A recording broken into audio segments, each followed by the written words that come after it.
Thank you. It is an honor to be here this afternoon and to be with all of you. I've only been doing housing, so to speak, for the last 6 years in my role at the Housing Authority, and I'm always humbled with the amount of experience and knowledge when I come to these kinds of conferences. And I just want to thank the Wheeler Center for having this conference and this forum. When, during the election for U.S. Senate, I'm sure, like many of you, I was getting 1,000 phone calls at night, survey calls. And it was the very last week of the campaign, and my phone rang at home, and I answered it. And the survey person said, we're doing a survey for Tester or Burns or whoever it was, and we want to know what the #1 issue is on your agenda. And I, without hesitation, said affordable housing. And the line was completely dead. The gentleman didn't even know how to respond. And he kind of gathered himself and he said, in the months that I have been doing this survey, you are the only person that has answered that question like that. So to me, that was just really telling where on the political agenda affordable housing falls for a lot of people. So again, thanks to the Wheeler Center for bringing this to the forefront. I'd like to introduce my esteemed panel here that will be talking this afternoon. I have Charles, is it Nemick? Nemick. I knew I was going to get that wrong. Charles is filling in. He's the last-minute stand-in for Bruce Bremsdale, who is the Executive Director of the Board of Housing. Charles is the Accounting Manager for the Board of Housing at the Department of Commerce. He's been in that role for about 2 years. For the past 17 years, he was a Legislative Auditor's Office. Next to Charles is Jeff Rupp. Jeff is a City Commissioner from the City of Bozeman, and he is also the President and CEO of the Gallatin Valley Human Resource Development Council. And sitting next to him is Dr. Judy Smith, and I think we all know Judy. She's the Interim Director of Homeward here in Missoula. Lived here in Missoula for 30 years. And when I first got into housing and I was trying to understand development and how to do development, everybody told me to call Judy because she did it right. And sitting next to Judy is Larry Gallagher from our Helena HUD office. Larry's been with the Department of Housing and Urban Development for 37 years? No, only 8 years with HUD. Only 8 with HUD. This said 37. Okay. 37 doing what? Housing. All right.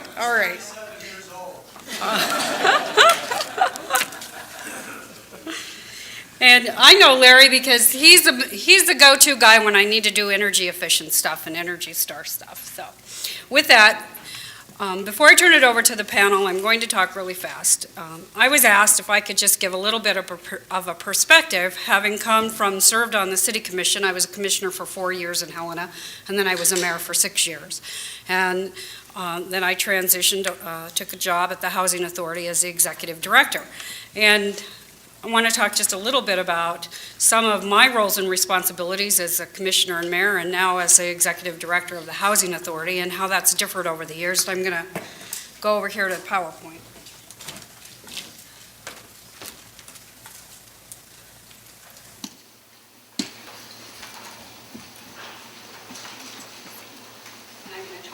Can you hear me? Oh, I'm going to talk really fast because we don't have much time. Back in the early 90s, when I was first on the City Commission, the big issue that we faced in Helena was development versus preservation. And Helena was just starting to have a lot of development occur. And Helena kind of lies at the base of these two mountains, Mount Ascension and Mount Helena. And the big issue, it was about the mid-90s, was putting a development, it was called Reader's Village, at the base of Mount Helena. And it caused a tremendous community stir, putting development at the base of Mount Helena. And what happened is Helena then came together, and we as a community started to talk about, well, if we don't want it at the base of Mount Helena, if we don't want it at the base of Mount Ascension, where do we want it? And today we've identified 2 areas where we're starting to have some development. The Padbury site is, as you're on your way, both of these are actually as you're on your way out of town to Butte. Nob Hill is under development. Can't see the houses there. Huge, huge homes. Padbury site, we're putting an interchange that's going over into the Pat Berry site right now. And, I have to give everybody credit in the community and on the commission for thinking about where do we want it and how do we support that. And, putting an interchange there before the development even occurs is a pretty smart idea. When we did Reader's Village, we had conversations in the community about integration of affordable housing into this development. And this was my first lesson in developing and what affordable housing means.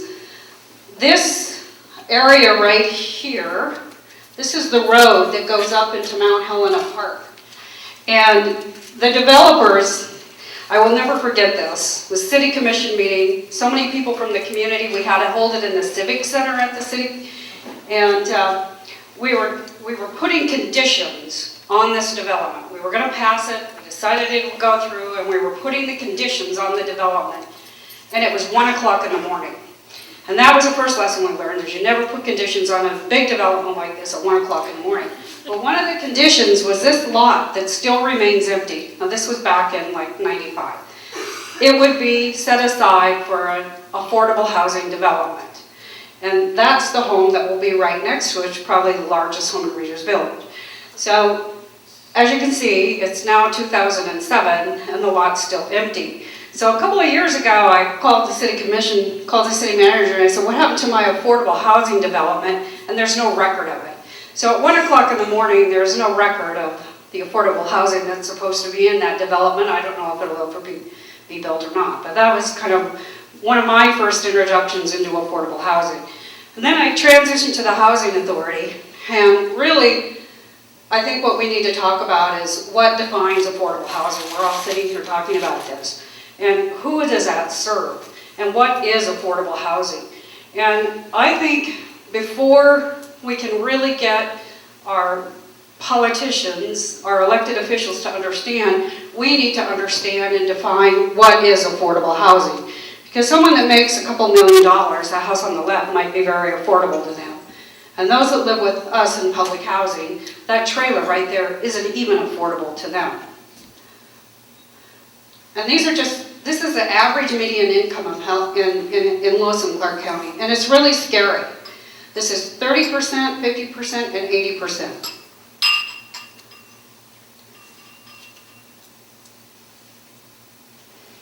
And at the end of the day, basically, it's all about the people.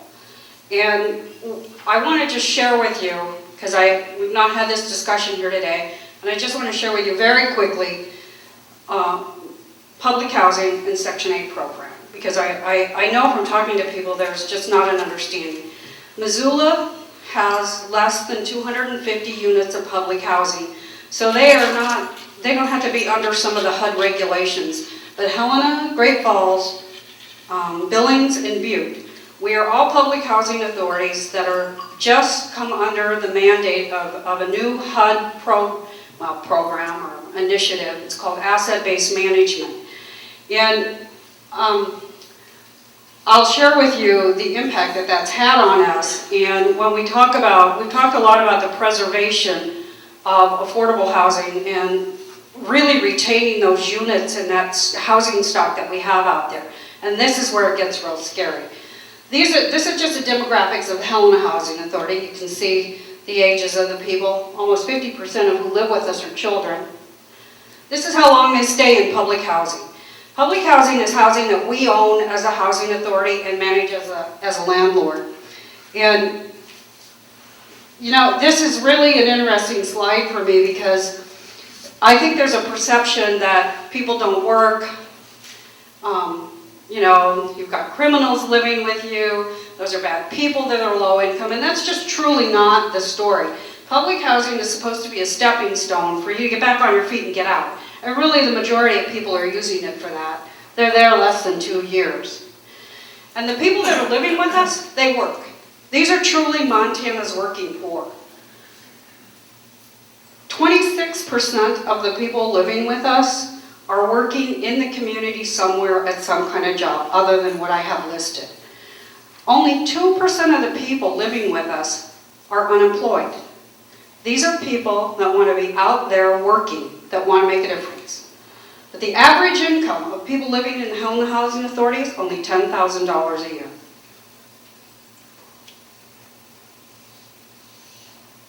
This is our waiting list. This is just Helena, Lewis and Clark County, Helena. We have 324 people waiting in line right now to get into public housing. And you can see there, they are 30% or below the median income. Same with the Section 8 program. Those are very poor people. A couple of years ago, HUD, I don't know who had this great idea, but they decided that public housing had to work more like private sector and multifamily. So they've been working for years on an initiative they call asset-based management. And what they've directed every public housing authority in the nation to do, including those that I mentioned to you in Montana, instead of giving us one lump sum of money and letting us determine how we're going to spend that, they want us to divide our properties up into projects, and they will give the money to those projects. And they're calling that project-based management. And each one of those properties then has to have a profit and loss statement and has to make money. We've been directed by HUD to change our organization and the way we function to actually make money. So we have a development in Helena called the Stewart Homes. It's our largest public housing. It's the oldest public housing in Montana, 132 units. And I've got 75% of the people living there are at 30% or below median income, and I somehow have to make a profit on that. And I'm not sure how I'm going to do that. So what HUD is telling us is if we can't turn a profit on these properties within a year or two, they're either going to seize the property or they'll come in and take over management and they'll have somebody else management. Well, I don't care who you are. You're not going to make a profit when you got 75% of your people out or below the median income. So one of the things that we're doing, and many housing authorities across the nation we're trying to redevelop our public housing. Missoula has done this very successfully. We'll transition this out of being public housing in HUD, we'll tear it down, and we'll rebuild it into some kind of form like a tax credit. And the thing, it's caused a lot of community discussion in Helena about the loss of affordable housing. And the only way we'll make this work is if we can use the Section 8 program, voucher program, to help those people that are at 30% or below to live in this property. And HUD is, they tell us we need about $1 million to run our housing program. We collect about $600,000 in rent from everybody, and then they're supposed to subsidize us the other $400,000, but they only subsidize us at about 78% of that, or 80% or whatever. And what's happening around the nation is nobody's going to be able to keep up their public housing. There's about $25 million in housing stock around the nation. 25 billion. Is it billion, Tom, or million? I think it's billion. Helena Housing has $12 million in assets just by itself. All of this public housing is going to be lost if we don't get support from folks like you to go to Bacchus, Chester, and Rehberg and say we need to preserve the public housing program. And we need help in building partnerships to redevelop things like the Stewart Homes so that it can become a more integrated community. This is what hopefully we'll have.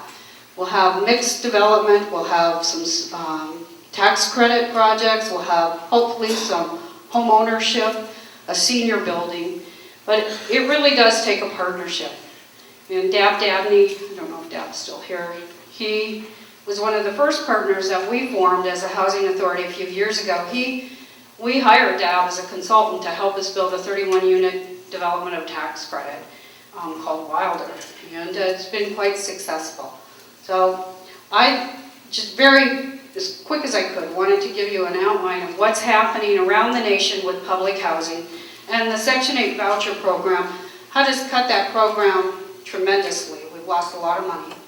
And each one of you that has any kind of a development, especially tax credit, you know you need those vouchers to fill those units. If you don't have people with a voucher to get into those units, you're not going to be able to fill them. So I, again, just wanted to make my spiel for public housing in the Section 8 program, and when you hear those cuts, you see those in the paper, and you see that the administration is trying to make those cuts, it really impacts everybody. So with that, I am going to turn this over to Charles. I'll have you go first. Thank you.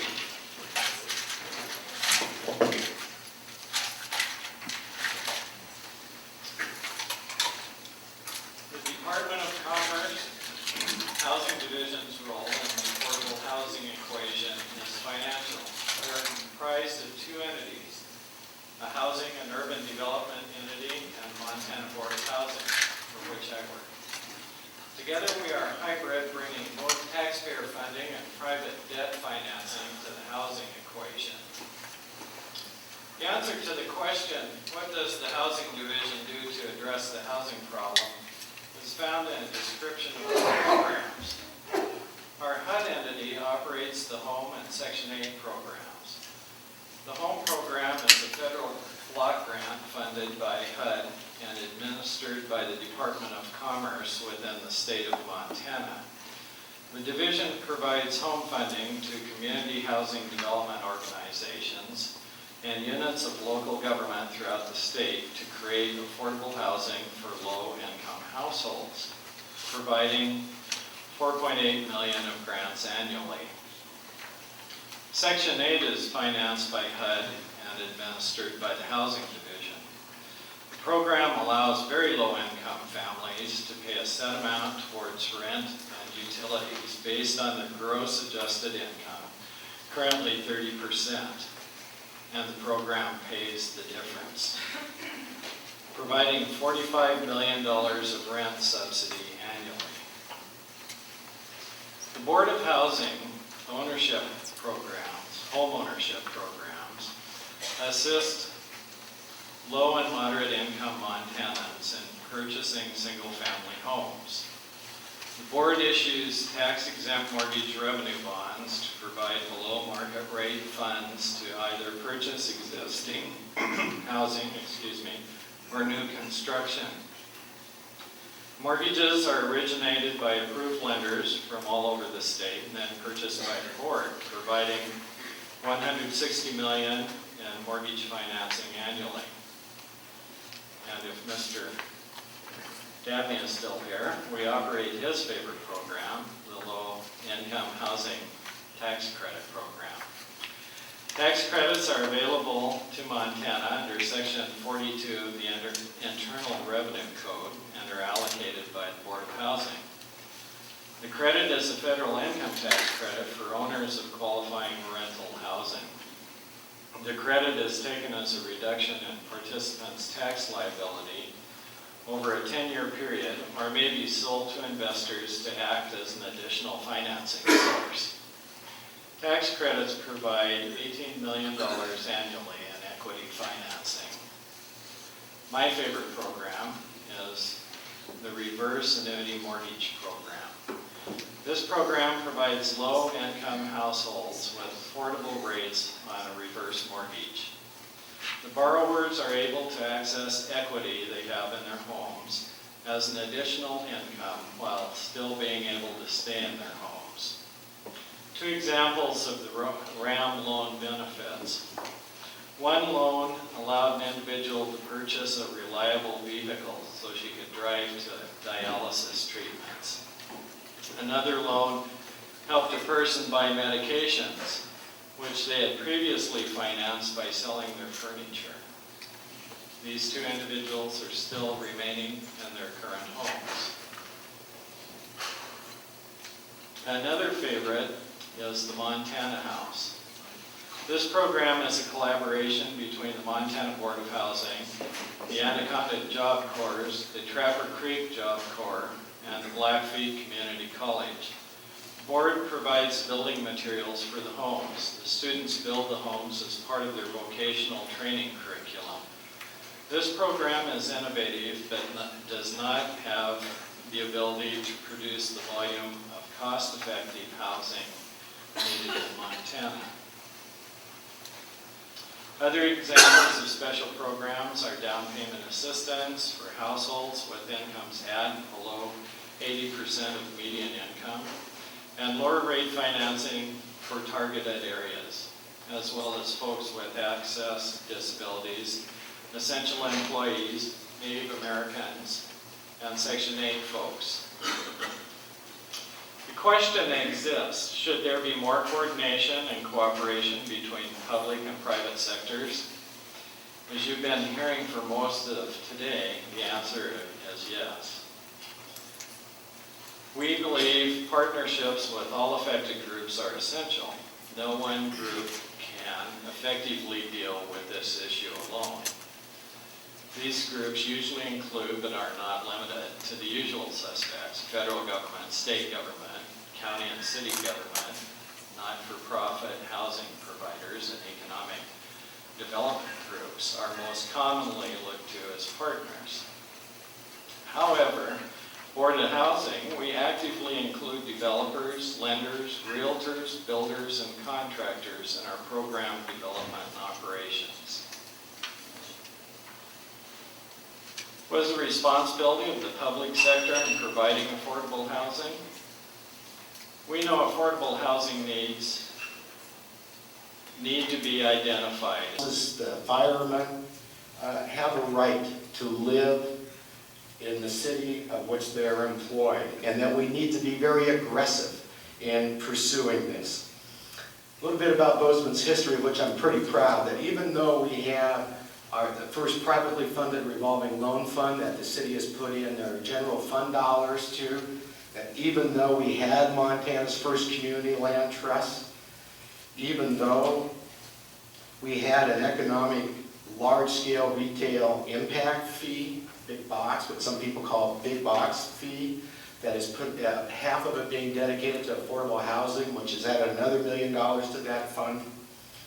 Even though that we, through our last planning process, said we would like to see a certain number of lots be restricted in size on a basic University of Chicago theory that if you have a smaller lot, you have a smaller home, and therefore you have a cheaper home that people can afford to get into.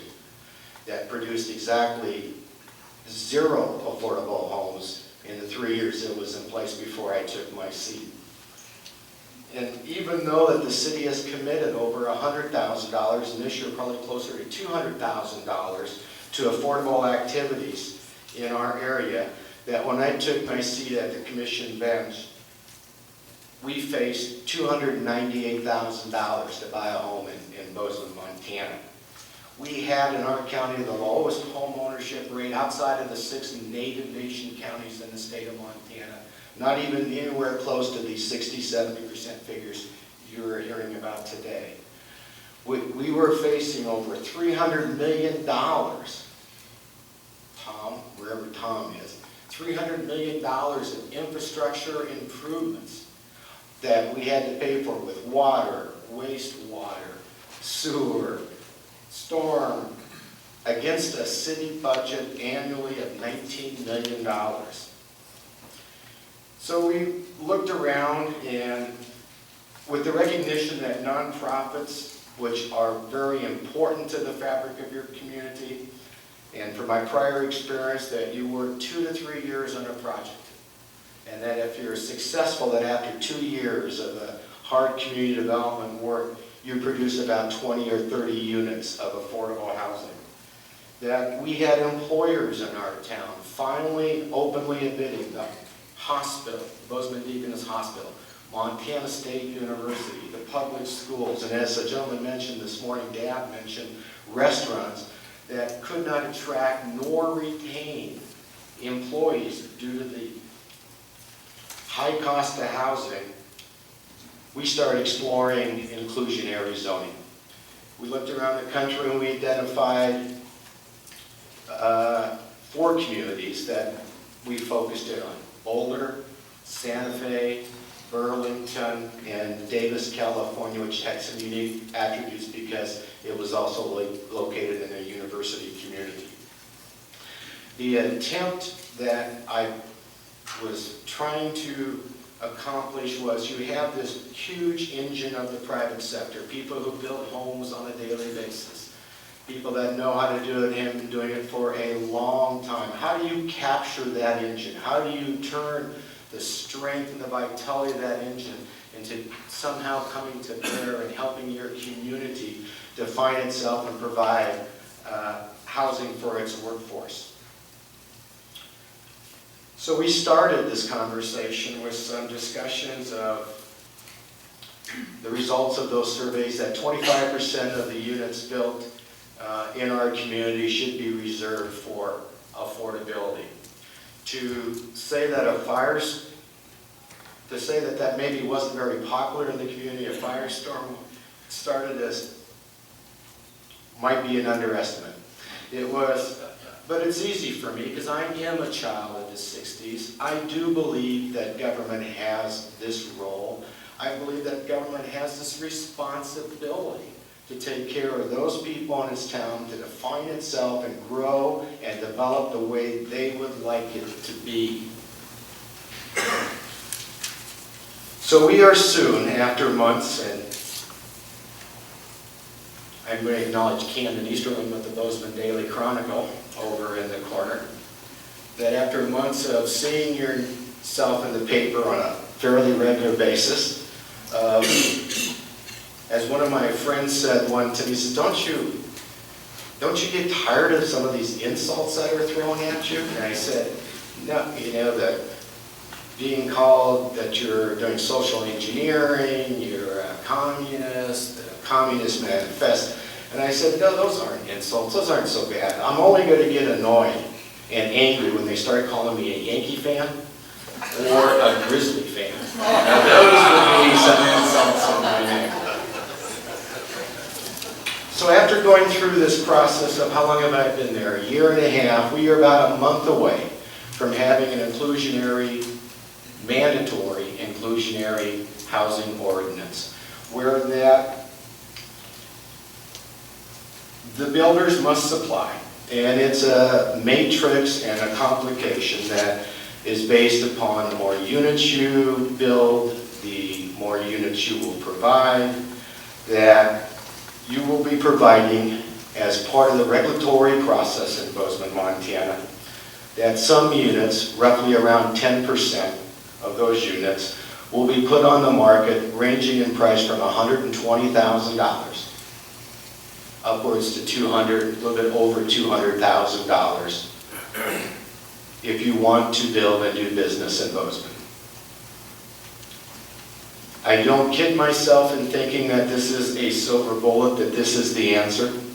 It is one of many things. As I went through the litany of the ideas that we have tried, it is just something else that hundreds of other communities are embracing across the West. And a majority of us on the City Commission in Bozeman decided it was time to try in our community as well. So as one of the slides said this morning, you realize the size of the problem, but keep trying.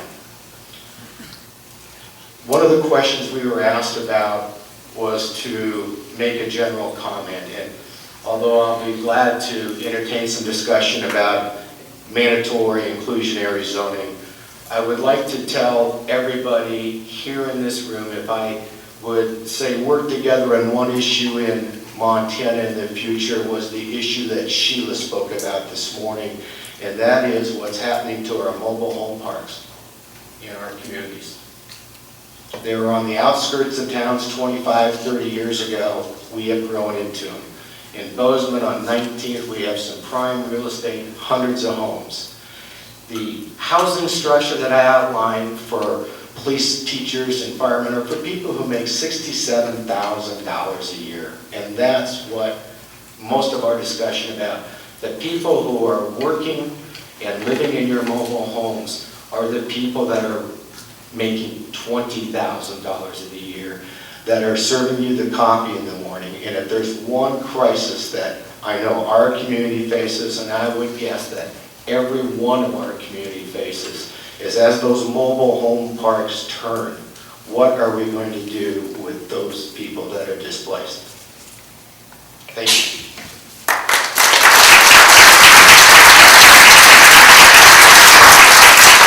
Thank you, Commissioner. Now we'll hear from Dr. Judy Smith. Thank you. I had to wear my bandana. Oh, yes, sir. Could you move the stand over a little bit to your right? All right. Thank you. I had to wear my bandana because I had to one-up Sheila. I was telling her this earlier because we were in the legislature together and we go into every hearing, try to get all our bandanas on and stand up and pitch. And unfortunately, the pitch didn't work as well as we had hoped. We didn't get that money that we had ideally wanted to get. But one of the things I have to disagree with George here, because he was talking to me about it earlier, is that the folks on the eastern side don't agree there's housing problems and wouldn't vote for us. That they did. We got some strong support from folks out on the east side because the issue has hit Sydney. The issue has hit the spots that they come from. So the good news is on this issue, I think everyone throughout the state knows that we need to be doing something. The problem was this particular session, well, we won't even go there. I see a few of you out there. I want to talk a little bit about being a chodo because that's something that hasn't been defined yet in this discussion, and it's something that I think we all need to think a little about what we do as different organizational types. Chodos were kind of an interesting thing. We started out being entrepreneurial. We were never public housing people. We were basically solicited by HUD. So in the middle 90s, when they realized that not much affordable housing was being built, they literally knocked on the doors of nonprofits around the country and said, you look like you are the enterprising sort. Would you be interested in getting involved in building housing? I was at that time working at WEDGO, which was a women's economic development organization. We had loan funds, and I think we got approached because we did manage money. We knew folks that built houses, but it hadn't been something that was on our mind. And literally, someone came by and said, would you be interested in thinking about learning how to become a developer? We'll give you technical assistance, and we'll even set aside some money for you. And that was kind of the discussion someone touched on a little earlier, why chodos get a special deal. Well, we do get a special deal, because we're a special kind of entity, in that we were recruited in to become the sort of entrepreneurial, enterprising sorts that would build housing of a particular kind, targeting particular sets of people where the market was not reaching at all. So I think it's important to understand the history. We may be evolving from there, and there may be some things that are going to change about that. But chodos came big time into Missoula. There were 5 of us. Now there tends to be, well, there's 4 of us that are particularly active. Most of us are here today or have been here at the conference. And we take different niches. And I think that's also an important thing to understand about chodos. We target, in all cases, very low-income folks. But the mental health people have a chodo that works very particularly for special populations, is what we use that term. But it means folks often in their services system. So they're out looking on how to house the folks that are particularly needing a certain kind of service-enriched environment. That's the language that's often used with that. Then we have the North Missoula CDC that took another niche, which was their neighborhood. And again, a lot of the discussion around doing particular kinds of housing and community development work is neighborhood-based. And so the one chodo in Missoula who got started, and I think is really still pretty at home on the north side, although it's expanded, is the North Missoula CDC. That's their niche. We also have the HRC, the Human Resource Council. Their niche became, after they did some building, not to build anymore, but to basically do home ownership down payment assistance, and it was particularly in the county. Now Homeward, that's my organization, our particular niche was to always look for folks at the very low end, particularly single parent families, and also to build sustainably. That was a term that many of us cared a lot about from the beginning, and saw a link between the kinds of building that uses energy efficiency, local materials, ecologically sound planning, to actually link that into affordability. And at the end of the day, to say, even though it costs a little more to do some of those things up front, by the time you cost out the development, by the time folks stay there, by the time you don't have to do as much maintenance, by the time your energy costs are lower, actually building sustainably or green is an affordability strategy. So that was our niche, and we've pursued that niche. I'll give you a few more examples of that as we go along. But I do think it's important to understand chodos. One of the other requirements we have is that we have low-income folks or people who represent low-income interest as at least 1/3 of the people on our board as a nonprofit. and that we are advocates in our role for the sets of folks that we are trying to house. So that's how we're a little bit different, perhaps, than some of the other organizational interests in affordable housing. Well, I agree with Jeff, and I know sometimes historically that's been very surprising, but I agree with Jeff because for many of us who do this nonprofit work, it does take us a fair period of time. These are complicated financial packages. We don't build very large numbers of units, so if we're having a good year in Missoula, the Chodos maybe can do 50 units. We all know by the time we've looked around at what we need to do in Missoula, we need probably 300 affordable housing units a year. So the question I think that really stands there for myself and the Chodos and everyone is, who does the rest of that development? How do we get that to happen? And that's the place that I've been spending a fair amount of my time trying to think through how we actually promote then the achieving of scale, just to use that term, for affordable housing. Not big thousands of units, I'm not an advocate of that at all. But the scale I'm talking about is coming on into the community, enough places for people to live that they can afford to live. And those of you that were here the first night know I'm not necessarily an advocate of home ownership for everyone, so it's another little deviation I have, which is I think there's very important reasons to have quality rental affordability in all of our communities. So keeping that in mind, let me say a couple more words about Homeward. We realized from the very beginning as a small nonprofit we would never build the answer. You know, we're not the answer, but we could innovate and show some kinds of answers for other folks that they might be interested in. So we've been very pleased with some of the innovations that we've been able to demonstrate and the fact that they have been picked up. Those of you who went on the tour got to see a couple of our, that we consider our sort of gems of our innovation, Gold Dust and Orchard Gardens. And the things that we're able to do there basically mean that we can take a community that's a little small urban area that looks very industrial and tuck in affordable housing that has some green space, that has solar, that has actual community rooms, and has bike ped. Instead of having to have a car, you can actually, in one case, you sign leases so that you will not have cars, so you can actually get downtown. So that was an innovation that fit into our more industrial part of town. And on the edge of town, which is semi-rural, which is our Orchard Gardens development, we're doing something very different. The folks there very much wanted to live in a rural area. So what we did is we basically took the farmhouse that was there, renovated the farmhouse, and so that we have 7 families that are in there, and then we built a huge barn. And that's the multifamily section of the development, and we put all the parking below so that the rest of the land could go for an orchard and community gardens. So folks live there and still have a feeling that they are in a edge-of-town rural setting. So those are the kinds of things that I mean by innovation. Another thing I mean by innovation is, again, being able to put in the green features early so that you begin from the very top to be able to save the money on energy and to have the local sustainable materials that then over time you don't have to worry as much about maintenance. I'll give you a couple of quick examples. Melissa and I were talking at lunch. It's just hard once we get on this little roll about what we like about our developments. It's like, okay, which feature shall we tell them?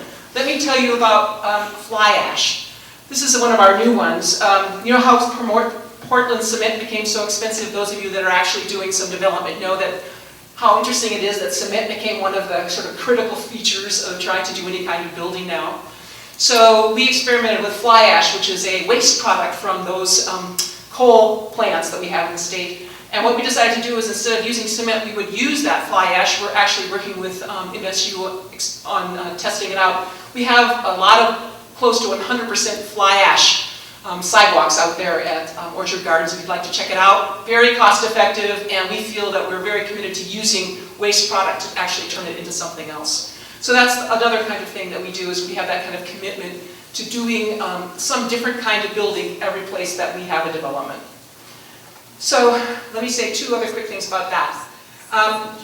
The other innovation that we have pursued and we feel like we've seen a lot of response to is the concept of holistic development. In other words, you don't just come in and talk about we want to be affordable or we want to be green, but you put the whole thing together in some planning process, first with your neighbors, so we do neighborhood charrettes, and then we do an eco-charrette. So you get all the folks that are going to plan the energy systems and the natural environmental systems, the water, whatever, together before you do your designs. So you have something that comes out of your charrette, but before you actually do your drawings, you bring in all of that ahead of time so you don't locate your buildings in some way that's not effective for solar. or you don't set yourself up so you can't take advantage of the aquifer that gives you a chance for a heat pump. So all of that is thought out ahead before you begin to really touch and do much with your actual development of the buildings.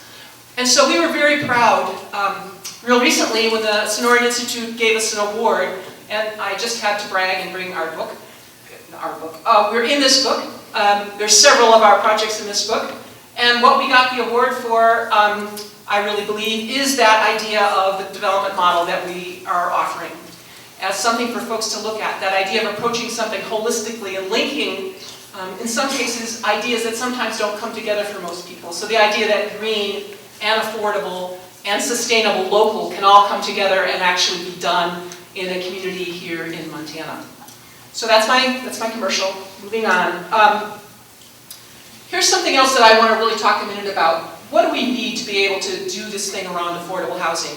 And again, achieving scale to me, as I've said before, is not huge projects. It's getting numbers on the ground throughout the state of Montana. If we look at it like that, then this effort at the Housing Montana Fund was, I think, a basic piece of that. And I totally agree with Sheila's comments earlier. The fact that the state of Montana does not put one state dollar into affordable housing, we should think about that. We should take that home. We should talk about that. There may be lots of ways to do it. We have a fund now. Those of us that went to the legislature have created a very flexible fund. So I take away from this conference that Prudential and MacArthur are two places I should go for a concessionary loan. Thinking that way, wherever we are, where are places that we can think in it to identify this money and get it into this fund? And the good news about that fund is it's not about homework, and it's not about Chodos, and it's not about Missoula. Because if it were, we would never have a chance of getting it done.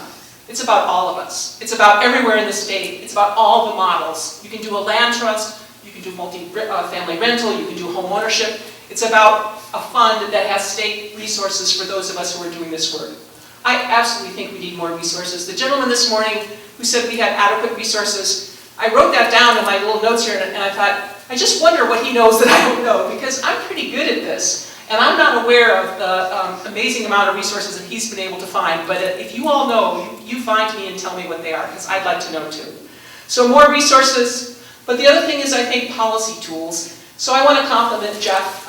We've been talking about inclusionary zoning here in Missoula as well. I want to compliment Sue Ann on the work that they've done in Whitefish. Whether or not we all come up with the same kind of inclusionary zoning, there has to be a mechanism, as Jeff says. There has to be a way that all of us Chodos and different public housing and nonprofits do the absolute best job we can, and we achieve whatever scale we can. But to actually address the level of need we have, it's going to have to be the rest of the development community that works at the market level, producing some piece of their work for affordability. It just has to be. So then how you do that, whether you work on a whole set of affordable housing districts, like we're going to do a new zoning discussion here in Missoula, whether we actually do some overlays or try to establish affordable housing districts, where we can all agree we want to put the incentives, kind of like an empowerment zone that they do in the bigger cities. And we establish a place where we're going to do targeted investment, we're going to give targeted density bonuses, we're going to do design, because that's going to be very, very important. That might be one thing we'd be interested in. Whether we actually do some bond financing and get quite a bit of money on a local level. So far, we haven't been able to do that in Missoula, but we did open space bonds. Now I've been tallying up the millions of dollars that go to open space. So I always have to raise my hand and say, okay, now time for me, time for me. So the chance of affordable housing bonds to me are very real. But I do want to leave us in this part of the conversation with just a question that I continually ask myself. How much subsidy do we really feel we can do? So when I say raise more resources, when I say that we all need to do more, I still struggle with the question that some of you have asked about, how much money per family are we feeling that we can do in subsidy? Because as you all have mentioned, we do home ownership here in Missoula. And we used to be able to help people, it's called an IDA, an individual development account. They would be able to save up close to $2,000. We'd match that, and they would have something like $7,000 or $8,000 for their down payment. That used to work. And that's within my own time, within the last 5 years. We could not begin to do that. Now it's at least $25,000 that people need that we have to help them package up.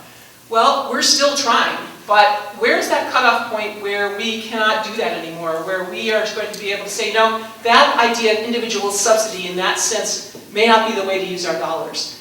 So I'm hoping the Wheeler Center, as they're listening to all of us, catch that there's not answered questions here. There's a lot of people with lots of good ideas, and there's some outstanding questions that we as a community have to ask ourselves. How do we commit our community resources to this problem? What do we do?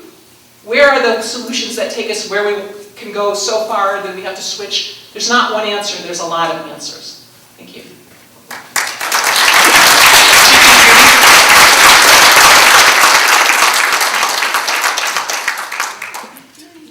Turn it right over to Larry. Wow. The privilege is mine, I guess, to be the last to address you, and hopefully I can bring continued optimism in the upbeat comments that Judy offered. I had, when Jeff made a comment about the newspaper reporter in the back of the room and the slings and arrows that he and his the majority of the Bozeman City Council received, reminded me of a comment or a slogan that I used to have when I first got involved in understanding what affordable housing was back in 1970. I joined the City of Helena's Urban Renewal Department, and I had to look up urban renewal in the dictionary to find out what kind of a program it was, because I hired on as an appraisal review specialist and a negotiator. And within a year, I knew more about affordable housing and relocation and dealing with 420 families and individuals that needed a new home than I'd like to. And I got caught up in it, and I've been doing a little bit of that ever since. But I had a slogan then, and I followed, I used to have a little plaque on my desk, and I said, when you're being run out of a town, get in front of the crowd and make it look like a parade. And so what I would suggest is that those of you, and I see lots of resources out here. Judy was asking, where are the resources? I think the resources are sitting in this room, and I see many of them that, and many of you very young, without gray hair yet, that don't know it can't be done. And I would urge you to continue with that effort, because those are the resources, and I'd like to invite David Stewart back in a few years and show him where this parade has taken all of us, because I'm convinced that Montana has some solutions, including working with the real estate community, the development community, and others. But my job was to talk about HUD's role in affordable housing. First of all, HUD is your partner. It may be a federal government agency, but is really in Montana a partner of what you are attempting to do.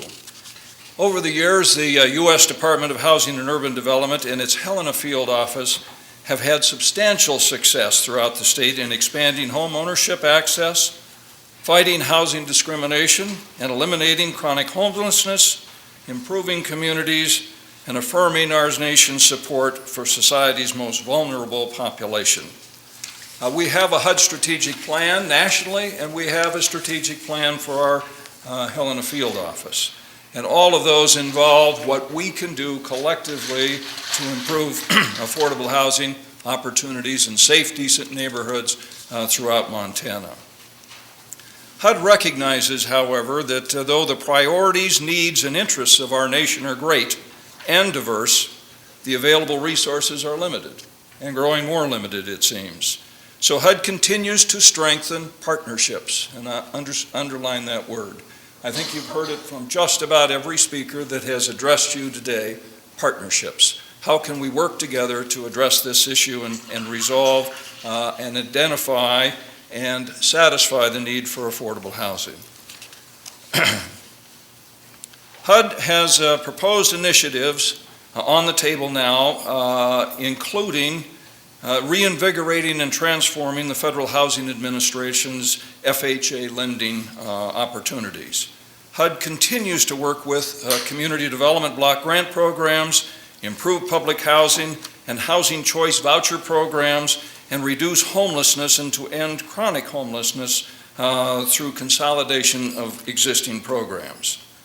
During the coming years, HUD expects to see increasing homeownership opportunities. And that is nationally, it has been on the increase. HUD will increase affordable housing opportunities and improve housing conditions with additional focus on housing for the elderly and persons with disabilities and AIDS. And HUD is also advocating right now electronic government. For those of you that have to report and deal with HUD's reporting requirement, it may not be getting less burdensome, but at least it's easier to hit the send key than to deal with the paper we used to. When I saw them chipping the tile as I registered to come into this facility, I recalled how long it's been since I've started this business. I did the Urban Development Action Grant, a HUD-funded program, to develop this facility, and I was here during the groundbreaking ceremony and during the grand opening, and little did I think I would be coming to a conference talking about affordable housing and community development as they were chipping the tile and going through a major renovation. But that's going on in most of the projects I was involved in Helena, Great Falls, Missoula, and Kalispell. Since the inception of the Housing Act of 1937, HUD has been very actively involved in Montana. Colleen mentioned the Butte Housing Authority, Helena Housing Authority, Great Falls Housing Authority, and those were the first HUD projects in Montana. Let me tell you a little bit about what HUD has done as your partner in Montana. And this is fiscal 2006 outlays, the annual totals for our most recent fiscal year available. HUD FHA single-family insured mortgages now approach $300 million actively in Montana. Rental housing subsidies, both public housing and private assisted housing, $96 million in 2006. HUD Title VI loans to Native American tribes, over $3 million in 2006. Section 184 single-family insured mortgages to Native Americans now total over $10 million. Is Bob Goche still in the room? And he's been very instrumental in encouraging that program, and the Flathead Reservation kind of leads the state in that. 184 homeownership loans are enabling Native Americans to become homeowners on Indian lands. Community Development Block Grant Program, $9 million. Home Investment Partnership Program, funded nearly $6 million in programs. Emergency shelter grants on the statewide homeless initiative, although down a bit, was just under $400,000 last year. Indian housing block grants to our entitlement grants to Montana's 7 Indian reservations exceeded $24 million for 2006. The fiscal year 2000 total for all of the entitlement grants, and that's what I've been talking about, our entitlement grants, exceeded $40 million last year. Then we have HUD's competitive grant programs, which for fiscal 2006 exceeded $7.5 million, while in 2005 they were $21.3 million awarded to successful grantees. And the spike in 2005 was due to funding for a number of Section 202 senior assisted living and Section 811 housing for disabled projects in the state. Here are just a few examples of the kinds of competitive grants that HUD is involved in, and many of you have been successful applicants. The Indian Community Development Block Grant Program, the Rural Housing and Economic Development Grant Program, which, in its first year of operation, Montana received more funds than any other, was the third leading state in the nation in receiving rural housing and economic development grants, bested only by California and Texas. I think we received about $1,600,000 that year. Housing Counseling Program grants funding housing counseling agencies and the state of Montana to help homeowners avoid foreclosure and stay clear of predatory lenders. HUD's Fair Housing Initiative, Home Ownership Support Services, Self-Help Home Ownership Shop Program, which Doug Routhey and several of you have used to complement USDA's very successful Mutual Self-Help Housing Program, has been active in Montana. We do fund service coordinators for senior housing and disabled housing, and homeless assistance awards for the Montana Continuum of Care, which has been very successful in keeping people off the streets and dealing with the homeless population. For 2006, the Montana Public Housing Authorities, which own and manage 1,900 housing units across Montana, and administer, in addition to that, over 5,000 Section 8 home choice vouchers, received $35 million. As stated earlier, tribally designated housing authorities did receive $24 million to develop, manage, and maintain the 6,532 Indian-owned housing units on our 7 reservations. Additionally, HUD's multifamily office oversees 196 individual multifamily properties in Montana, of which 166 have project-based subsidies. This represents a total of 9,992 dwellings, of which 6,648 units are assisted. The total of HUD's fiscal impact on Montana in fiscal year 2006, was over $350 million. And there was an additional $4 million, I should add, of Economic Development Initiative grants awarded to Montana projects directly from the HUD budget. So HUD has a financial interest, but we also have very much a personal interest, your Helena Field Office and staff, in working with communities and helping you build partnerships and move these projects forward. For those of you not aware, and I do need to mention that HUD's entitlement communities grantees, Billings, Great Falls, and Missoula, the large cities, and the state of Montana, prepare 5-year consolidated plans, and they update them annually. The process includes notice and publication of public hearings, offering you, every one of you, an opportunity to comment and bring to the fore continuously the need for affordable housing in your community. I urge you to participate in this very important process and make sure that your concerns are heard and considered. If needs are not identified in the consolidated plan, they can't be funded by a HUD competitive grant. Check with your community development department in Missoula, Great Falls, or Billings, and go to the Department of Commerce's website, Housing Division, and you'll find their schedule of how to get your comments registered, either written or to attend their public hearings.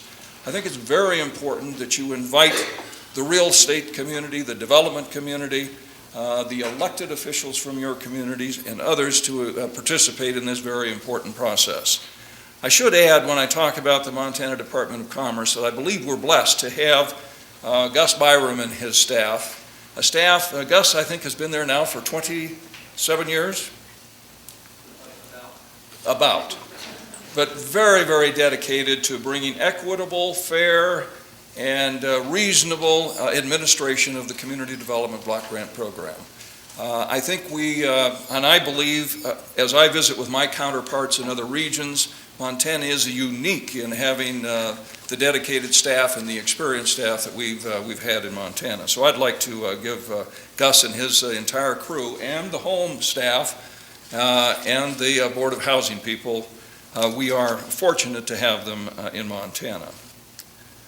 Other than money, what does HUD offer to help as you seek solutions to the affordable housing issues in your community and to address some of the issues that have been brought out today?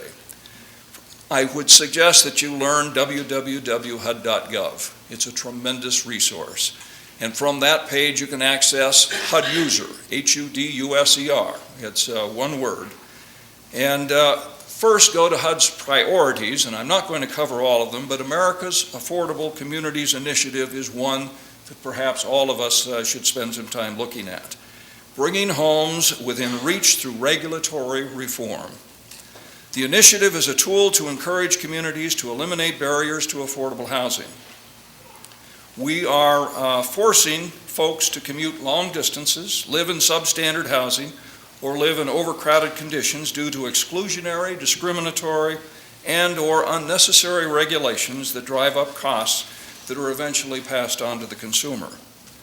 Over the years, HUD has found that these regulations, such as out-of-date building codes, which is a problem in Montana in some communities, or no building codes, duplicative or time-consuming design review or approval processes, burdensome rehabilitation codes, particularly important to have new, modern, latest rehabilitation codes adopted, Restricted or exclusionary zoning ordinances contribute to higher housing costs and production delays. Mr. Llewellyn, I think, did a very adequate job of explaining that in his presentation today. If you're seeking solutions on how to address and deal with regulatory barriers, HUD has created on the Affordable Communities page a Regulatory Barriers Clearinghouse, RBC Clearinghouse. Don't need to remember all of that, just go to HUD.gov, Affordable Communities, and you will find it listed in the right-hand column. And on the Clearinghouse page, you will find all sorts of tried and proven solutions undertaken across the entire nation on how to eliminate regulatory barriers. What have other communities done to address inclusionary zoning disputes, or site review, or to how to deal with finding a place for manufactured housing? I should mention here that the Department of Commerce and, two of the Human Resource Development Councils, Billings and Missoula, commissioned a study recently on manufactured housing in Montana. 15% of our housing in Montana is manufactured housing, and over 50% of that manufactured housing is pre-HUD code. So that gives you an indication of how many units out there are really substandard. Look it over, go to the code regulation recommendations and use them to help identify particular problems that you may be facing and how to eliminate or not create barriers.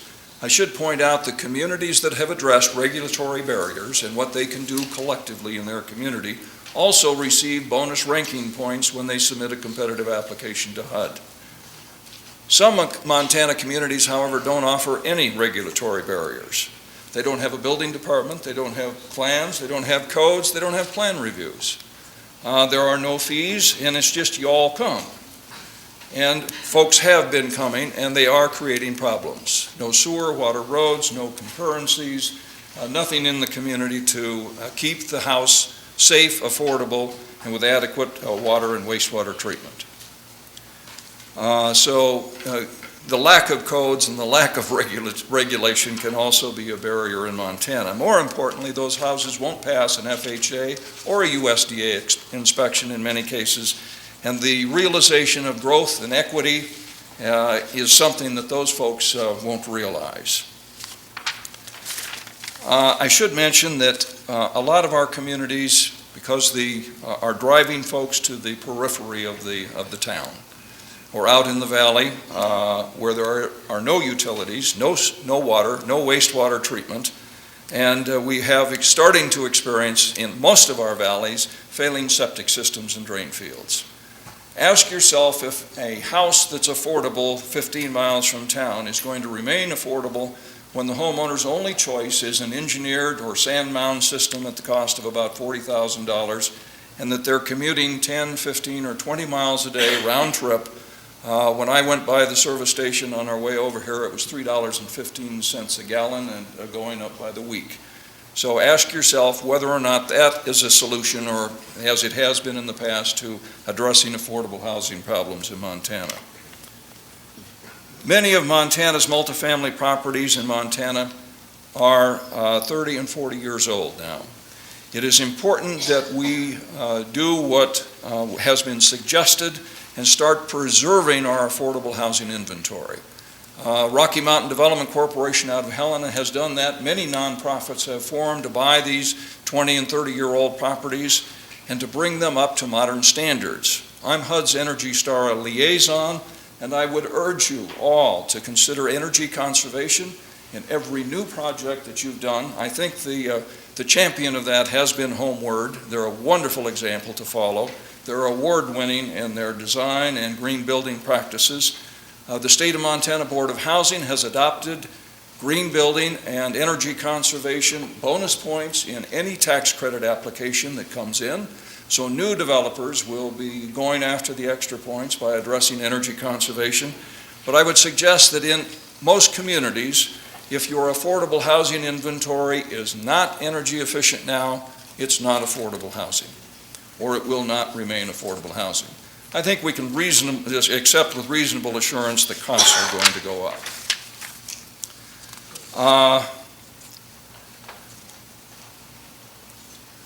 On energy, right now HUD's energy bill, why are we interested in it? HUD's energy bill for 2006 was $4 billion. Our goal with the Energy Star initiative is to reduce energy consumption by 5%. If we do that, that'll allow more money to be available for affordable housing. So help us reduce the energy subsidies to housing authorities and to our clients by at least 5%. The real estate Realtor.org publication headlines in their June 27th issue was, "Rising monthly payments are greater barrier to home ownership than down payments." The article goes on to state that 1 out of 3 Americans worries that rising monthly payments, especially property taxes and energy costs, will force them to sell their home or buy a less expensive one, according to the 4th Annual National Housing Opportunity Pulse, a survey released by the National Association of Realtors. So it is a major issue in maintaining affordability. Remember, there's more to energy conservation than just screwing in a compact fluorescent bulb.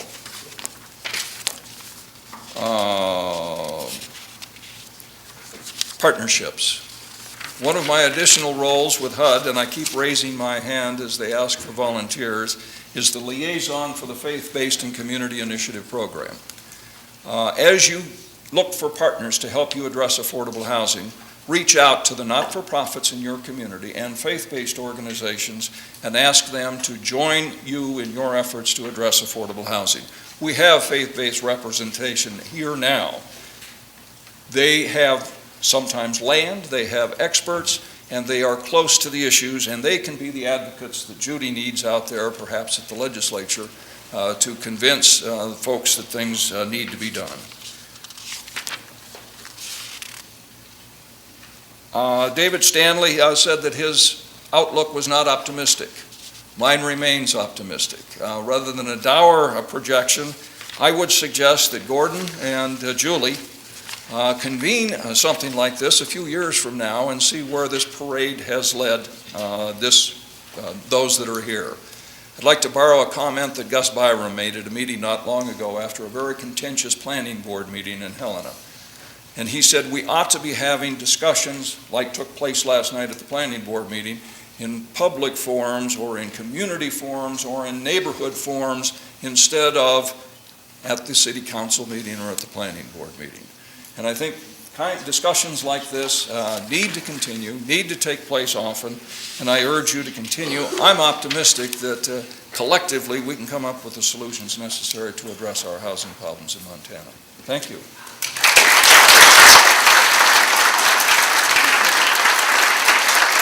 take our entire panel and turn it over to Julie. Thank you very much.